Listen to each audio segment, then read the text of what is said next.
Alright guys, in this video we're going to be taking a look at Form 4562, which is depreciation and amortization, and this form consists of 6 different parts, but for the purposes of our example here, we're going to be looking specifically at residential rental property, and that means that we're not going to be using all 6 parts of the Form 4562. For example, Part 1 is depreciation under Section 179, which does not apply to residential rental property. Also, Part 2 is special depreciation and other depreciation, which does not apply.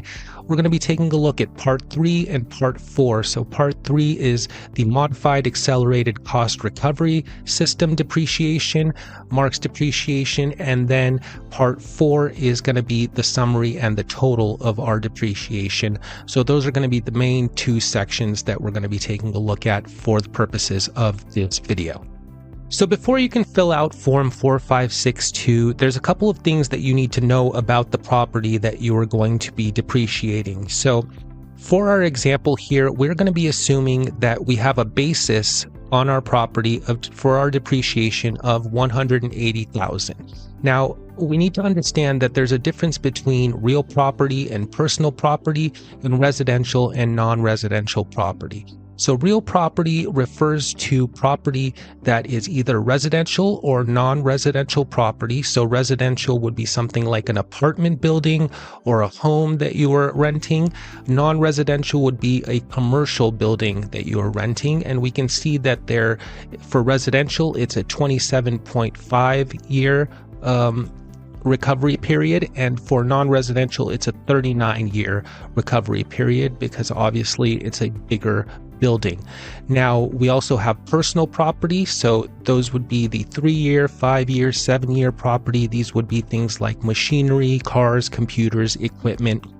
And the difference between these 2 different types of property is that we are going to be depreciating them with different types of recovery periods and conventions and methods of depreciation. So for real property, we're going to be using straight line depreciation with a mid-month convention, whereas if we were going to be looking at personal property, we would be using double declining with a half-year convention or a mid-quarter convention. So for our example here, we're going to be assuming that we have a residential property, we have an apartment building that we are depreciating, and the basis of that apartment building is going to be $180,000. So how do we arrive at the basis of our depreciation for our residential rental property? Well, you first have to take out the value of the land. There's a couple of ways that you can do this. Usually the IRS will accept a method where you use property tax records to determine whether the valuation that your county or your municipality applies to your rental or your residential property. And then you simply prorate whatever the land value is versus whatever the improved property value is.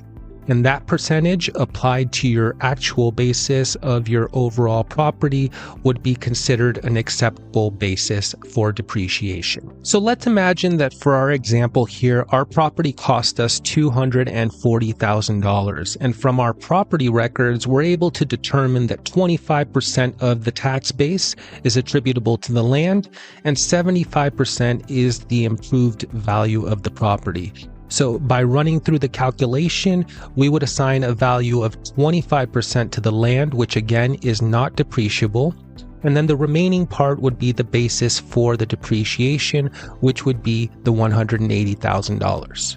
So again, step 1, calculate the amount of your overall property value that you can actually depreciate here on Form 4562. Again, the land is not depreciable.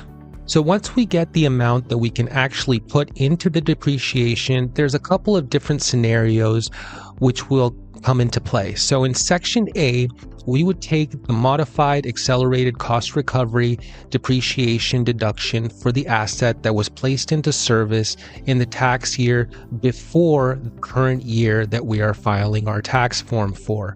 So in this case, if we are filing a tax form for the current year, but you placed your property into service in the previous year, then your calculation would be pretty straightforward.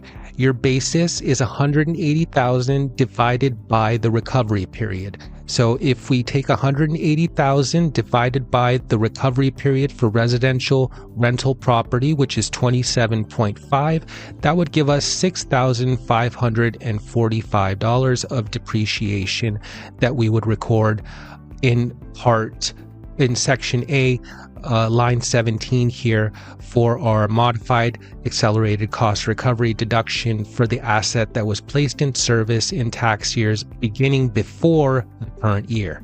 So we can see that there's two different lines here, and you can have two different properties that were placed into service in the current year, and you can use the 27.5 year calculation for both of those properties. And if this was a property that was placed into service beforehand, that would be $6,545, and that would apply to pretty much every year that this property is in service, except for the first year and the last year. So as I mentioned before, there's various conventions that can be used to determine how much depreciation you can use for your property. So there's what's known as the half-year convention, there's also the mid-quarter convention, and finally what we're going to be using here for residential rental property, we're going to be using the mid-month convention. The mid-month convention refers to how you would calculate that depreciation for the year that you placed that asset into service. So we can see here on Form 4562 that for residential rental property and non-residential real property, which are 1250 property, that you would use the mid-month convention, whereas for personal property, you would use a half-year or a mid-quarter convention. So basically, in our scenario, we're going to imagine that we put our property into service at the beginning of January, so January of the current year. So we have a basis for our property of $180,000. Remember that we took out the land from the value, the $240,000 value of the property. We took out the land, and we're left with a basis of $180,000. We cannot take the full depreciation that we calculated with the 27.5 year recovery period of $6,545. We can only take out part of it because we're going to be using this mid-month convention. So what does this mid-month convention mean for our current situation? So this basically means that instead of taking the entire depreciation for the whole year, you're going to be taking the depreciation for the entire year after the month that that asset was placed into service. So you have 11 months of depreciation, and then you have half of January's depreciation, hence the mid-month convention. So what does this mean for our calculation of depreciation for the current year? So we know that we have to remove half of January. So what does that leave us with? That leaves us with 11.5 months out of 12. So if you divide 11.5 divided by 12, that's going to give you 0.9583.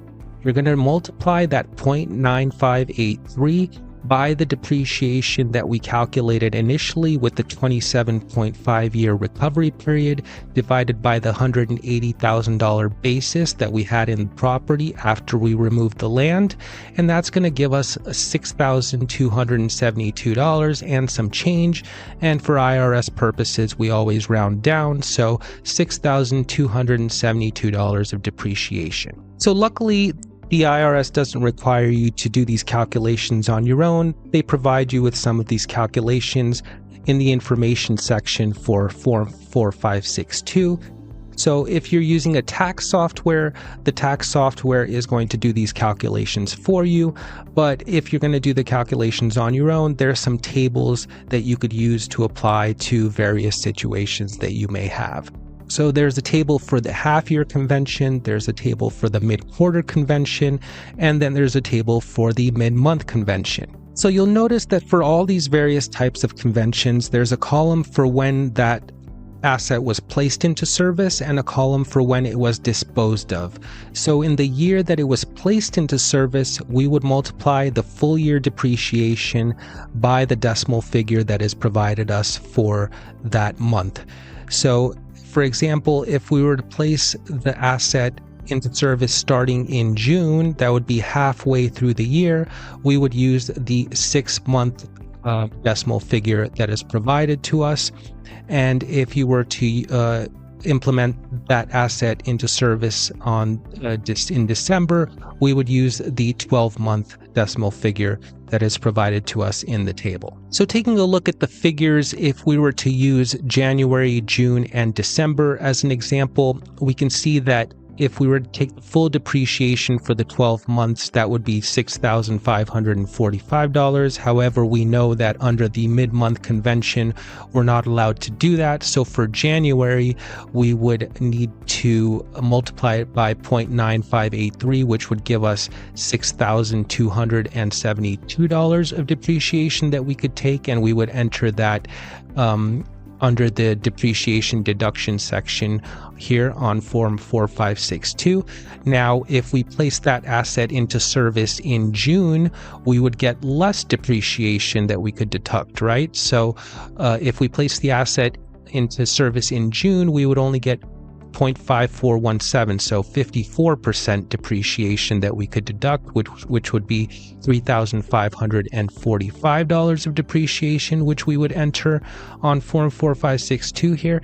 And then if we were to place that asset into service in December, we would only get 4% depreciation deduction, which would be $272, which would be the figure that we would enter for our depreciation deduction. So let's assume now that we've held on to this property for 27 and a half years, and because we looked at the mid-month convention and we saw that we were only able to take that half of January, so that 95% of the year, the first year of depreciation.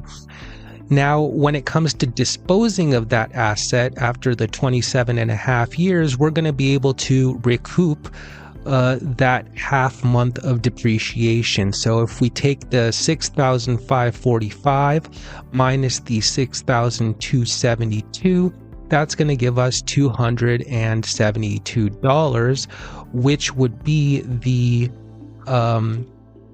decimal figure here, the 0.0417 times the 6,545, and that would be the $272 of remaining depreciation that we could take for this property as we are disposing of it in the final year of its life. So that 272 would go up here in section A on line 17, and then in section B there would be nothing entered in section B.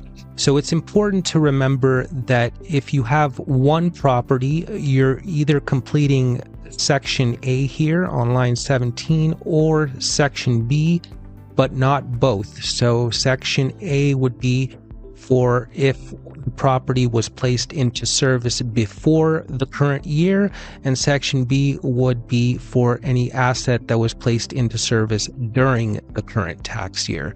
So you're completing either this section or this section, but not both. So a quick recap of the steps to calculating the depreciation for residential rental property. First, we're going to need to figure out the total cost of our property. We're going to need to back out the value of the land because, again, the land is not depreciable. We're going to use the 27.5 year schedule to find our annual depreciation for the property. We're going to apply the mid-month convention in the first and the last years for that asset. And then we're going to report that on the correct lines on form 4562. And we can use either the IRS tax tables that are provided to us or tax software in order to help us simplify our calculations. Hopefully you found this video helpful, and I will see you guys in the next one. If you found this video helpful, please make sure to give it a thumbs up and subscribe for more content. If you're interested in learning more about accounting, taxes, or becoming a CPA, visit us at breezycpa.com for courses. Thanks for watching, and I'll see you guys in the next one.